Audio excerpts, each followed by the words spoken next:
when you joined on to have a few words and conversations based on your journey.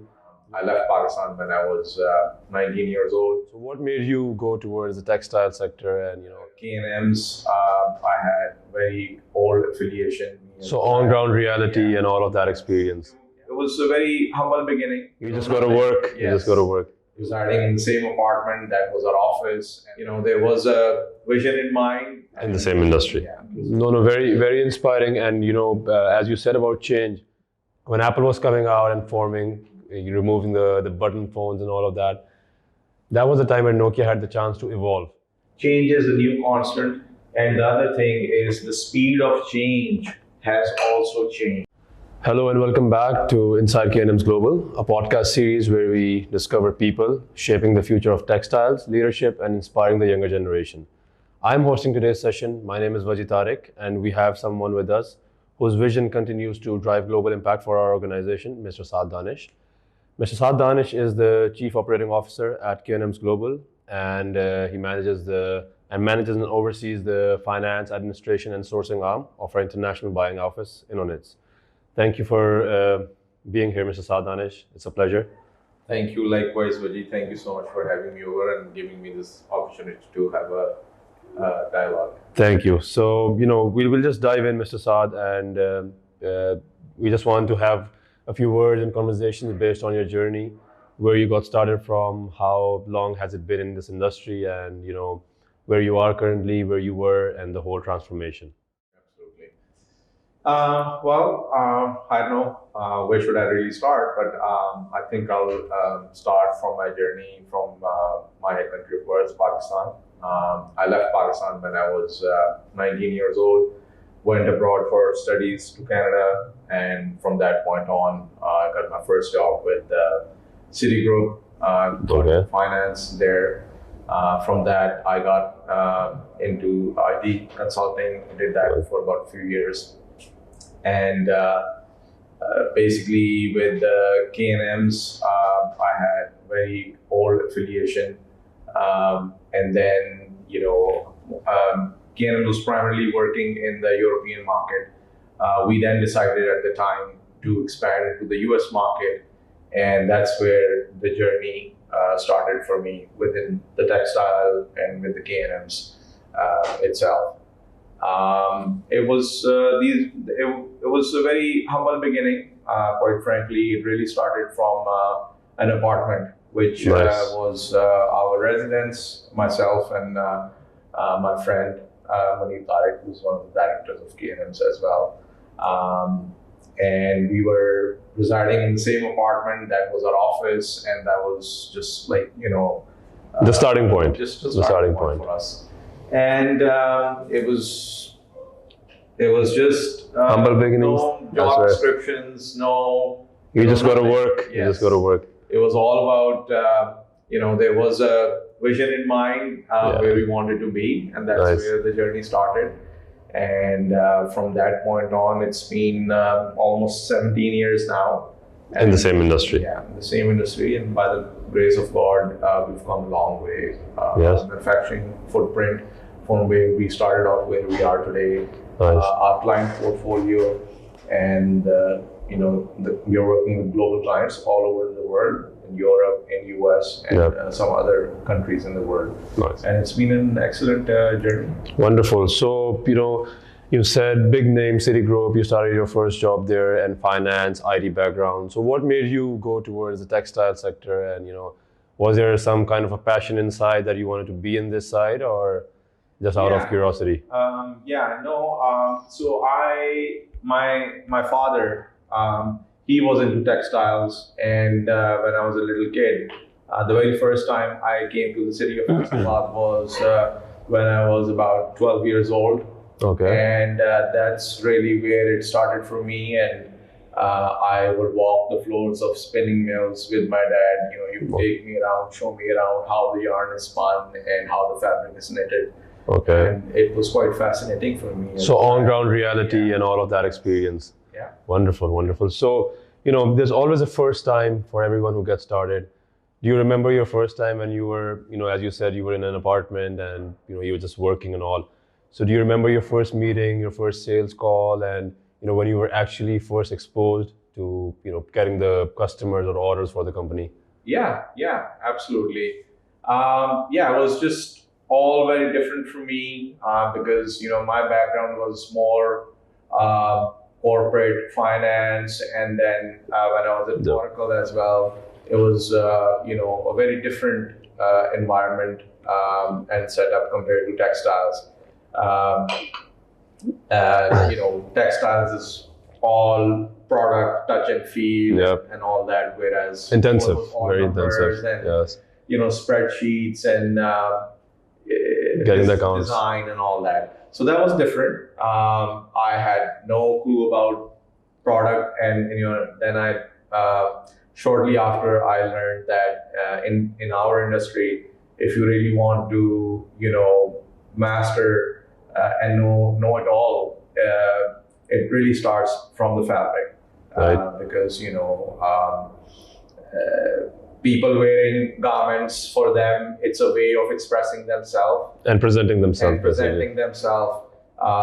So there is this sense of what you're wearing represents you, and therefore coming up with that sort of aesthetic, nice. That fabric, that touch and feel for different segments of the market takes a lot. Yes. And I always say this, before I got into this industry, for somebody who goes into a store and looks at a T-shirt, they don't know what goes the process behind it, and the time and effort. Yep. And so similarly for me, when I got exposed to the industry, and in some of my very first design and product meeting with the clients, where designers would come in and we would have a meeting and discuss product, it was just it was eye-opening for me that, oh my God, that's what all goes into making that's what a it simple takes. T-shirt. Yes.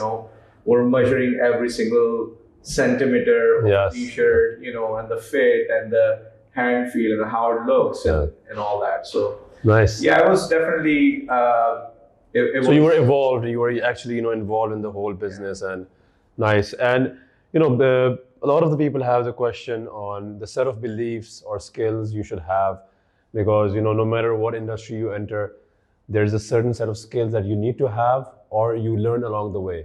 So was there a set of skill that you had from day one, or of course you evolved every day? So what do you think is the most important skill, or is this a generic term, or all kind of skills work in this industry? So where do you take for this? Me, I won't really say. I think it's a combination of things. First and foremost, having a long-term vision. Okay. So for myself, what I was always worked is I always plan, think, and execute ahead of time in multiples of 10 years. So I've always planned my life in 10-year buckets. Okay. So when I was 20, I was thinking about where 30. I would be at 30. When I was 30, it was 40. And then it keeps going on. So that's that. It's just like, I'll give an analogy. Somebody who is trying to climb K2, if he's gonna just focus on the base camp, then he's never gonna reach up there. He may feel that, oh my God, that was just too much. But if you're focused on getting at the top, then automatically you'll get through it all. So that's been one of the main things. Some of the other the basic skills which everybody has or people try to.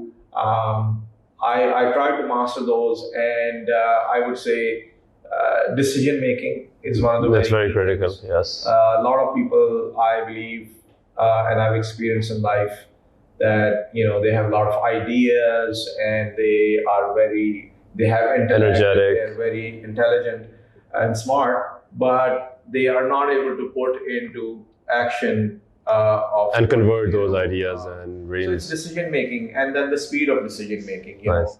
If you've decided to do something in life, just get on to it. No matter what the result is, it comes out, and then you learn and grow from it. I love the part where you said dream big and think big, because a lot of the leaders around the world, people who are running big companies as well. One example, Mukesh Ambani, he That's one of his most favorite quote and famous quote that, dream big, always think big. Absolutely.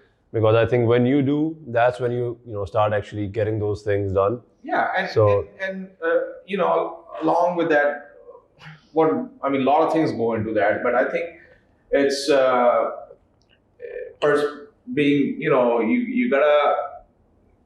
gotta keep going. Yeah. You gotta keep going. You don't give up and just keep at it. Naturally, there will be times when you will feel like I'm not really getting anywhere. So, but that's really the time to keep pushing yourself through and don't give up. And worst case scenario, if you can't achieve what you probably thought, learning will occur, which you can take from that experience, whether short term or long term, and then take those learnings and apply to any new venture of your life or another journey that you start on. So today you're positioned in the C-suite, chief operating officer of a big organization. A lot of people, especially young generation, they have the question and thought of how you got there and the effort behind it, right? So there's a crossroads where every young entrepreneur or young person who's getting started has that, what's the secret sauce? Is there any something mentorship, or what's the reason behind all of this? I'm sure a lot of struggle, but do you think is there any secret sauce, or you just got to work hard for it? Well, the secret sauce is to be patient and trust the process, and remember that there's no overnight success. Right. There's no such thing as overnight success. There may be an overnight success if you bought a lottery at a convenience store. Yes. And you luckily got the winning ticket. Yes, those cases are there, but those are one in a million. One in a million. So to plan your life on such things or such stories or cases is not the winning case. You have to follow the process, and you have to put your time, energy, and your blood and sweat. Be resilient. You're gonna fall every day, and especially for entrepreneurs or people looking to go, looking for like this, who are aiming for positions like somewhere in the C-suite. You have to be resilient, and you have to learn to handle pressure, and you have to learn to face failures. And it's not like when you're a child, you fall down. Your parents would come. They're gonna comfort you. But once you're in your professional field, you just keep pushing. There to comfort you. It's just you, and then everybody's gonna walk over you. So you need to pick up yourself, and keep pushing, and then just keep marching. I always, say it's like just think of yourself in this life as a soldier, and you got to fight your war. You're at a war. You're at a war, and you have to fight, continue to fight until you win. You make it, or unfortunately, until you get you get killed, or so you got to save yourself and make it. It's the only time you give up when you can't get off the bed and that your time has come. Otherwise, there's no giving up, and that's the way to go.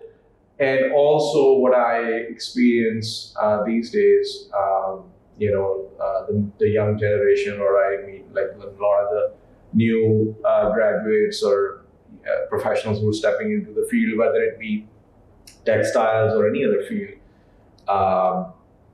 they just want this overnight success, or fame, or we hear this a lot. Yes. And I always try, directly or indirectly explain them that there is no such thing as overnight success. Yes. So nice. Naturally. So talking about the international exposure. So you've been across the world, across the globe, finding customers and meeting new people from different cultures, different backgrounds. So that's a very fascinating and interesting journey. How about that? What do you think is the main key to basically immerse yourself in new cultures, people with different languages and different backgrounds? Let's say one day you're in the European region, then the next day you're in the United States and all of that. So do you think you gotta speak their language? How do you get immersed with the new customers at base? Yeah, I mean, for me personally, when I started off, the very first thing when I left my country to go study abroad, right? So it was a bit of a culture shock. Yes. Everything is different. You right? got to adapt to their. Yeah, you gotta adapt. And from the times I went in, you frankly, you would not see many people of color, from your region in the West. In the West. Things have changed now. It's different.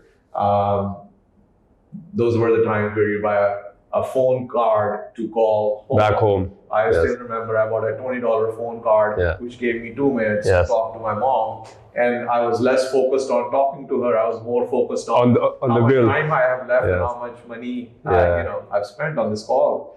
So point being that, that was the very first time, and with the university and evolving and all of that. It was mostly, people from other countries.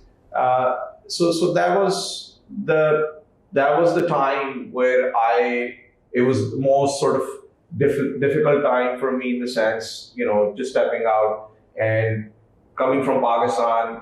We live relatively in a conservative society, right. And then suddenly you're in West, and it's totally everything changes. Yes.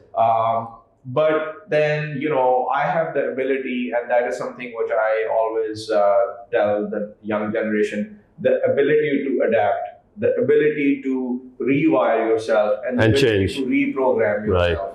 Right. That is extremely important. Whether you're an entrepreneur, whether you are a professional, or whatever field you are in, you always, everything is always evolving. It's evolving, and yes. So you need to change. You need to change and focus. Change. So once I made myself understand that, nothing is constant, I have to come out of my bubble, and I have to adapt, and I need to, literally, it was like, there's a virtual button where I can press, and I do this, thinking like, okay, now I'm here, or I'm in this time, I'm in this situation, or, whether I'm in a business situation, we're going through a certain time period, I need to reprogram myself, right? So I think once you develop this ability and you master this, then, no country is different, no food is different, no culture is different. And going through all of that, I'd always say that, you put a, band on my eyes and take me on a plane or a helicopter and, drop me anywhere in the world. I know I will make my way and I will establish myself because, the process I went through. You've been exposed. I've been exposed to so many challenges, so many situations, hardships, and frankly, some personal family situation that I went through. I lost my father at a very young age. And as a family, we went through a very extremely turbulent time, financially, emotionally. So came out of that, again, fighting for yourself. Resilience and the never giving up mentality helped me get to where I am today. And I continue to practice that and, improve. No, very, very inspiring. And, as you said about change, there's a famous case study we remember from Nokia and Apple. Nokia was the leading phone company. And, when Apple was coming out and forming, removing the button phones and all of that, that was the time when Nokia had the chance to evolve. But they could not adopt and evolve, and that's where Apple took over. Blackberries and yeah. So I think that's important. Wherever you are, whatever industry you're in, you have to adopt and change yourself every day. You got to move with the market, and you got to change yourself for the betterment of society as well. And with time, with technology, with everything changing, change is the new constant. Change is the new constant, and the other thing is the speed of change has also changed. Yes, that's true. When I really stepped into this world, which was, for me, that was more when I left my country, undergrad, and all that. What would happen in a span of 10 years? All the changes. Now that happens in 1 year. 1 year, yes, yes. So, It's 10 times more faster. And from with AI now in place, it's only going to get faster and faster. Exactly. So from 10 year to, if we were a few years ago, we were at a 1 year. It's going to be a few months. It's going to be, well, I believe we are already in few months. Yes. And it's going to get to weeks and days. Yes. With AI getting into Circulation every and all of facet that. of life, whether it be medical, whether it be Any industry any thing. industry. Yes, yes. It's the evolving. speed, Yes. everything. So naturally, we have to adapt with And move that, fast. do that, and I think the winners will be who will adapt to changes and learn to evolve. Accordingly and in a very fast manner. The slow walkers are going to be left behind, and the Yes. people who are going to be running would just barely be able to keep up with the pace, because the world is running now. The world is running. It's a You got to run. You got to run faster. marathon. There is no Yes. more walking. Yes. Yeah. So learn how to run and run fast. Very inspiring. Thank you, Mr. Saad. Just before we wrap it up, any advice you have for the young generation or the people who are actually getting started, and just a set of advice you have for them. I always say above and beyond. That's my mantra. Above and beyond. Okay. Everything has to be above and beyond. Whatever you do in life, try to go above and beyond. If you are a public servant, if you are a professional, whatever you're doing, just don't set limits for yourself. If I've achieved this, it's never stop. So just keep going. Just keep going. Keep pushing yourself. Keep pushing yourself. Keep setting New benchmarks. new benchmarks for yourself, because sky is the limit. There is no limit. Yes. There is no limit. The only limit is that's in your mind. Yeah. Sky is just the beginning. Yes. Or if somebody tells you that's the limit, and you fall into that, or your mind tells you this is the limit, then that's that. But in reality, there is no limit. Yep. Who had thought that AI would be able to diagnose cancer genes for somebody And provide solutions before as well. they even got cancer. Exactly. It's just, and there are so many examples like that. People are talking about colonizing Mars. So it's all because of They're pushing people themselves. who believed in no limits. Right. So don't Right. set limits, and some of the things which our elders have always told us, it's just the same thing. It's the hard work. It's the persistence, resilience, and the never giving up mentality. So these are the things. Thank you, Mr. Saad. Thank you for all these amazing insights, and this was wonderful. And I'm sure the people who are joining, young generations, and people who are following us, will have a lot to learn from you. So it was a pleasure, and we'll get back with another session. Thank you. So much, Wajeeh. Thank you. Very much.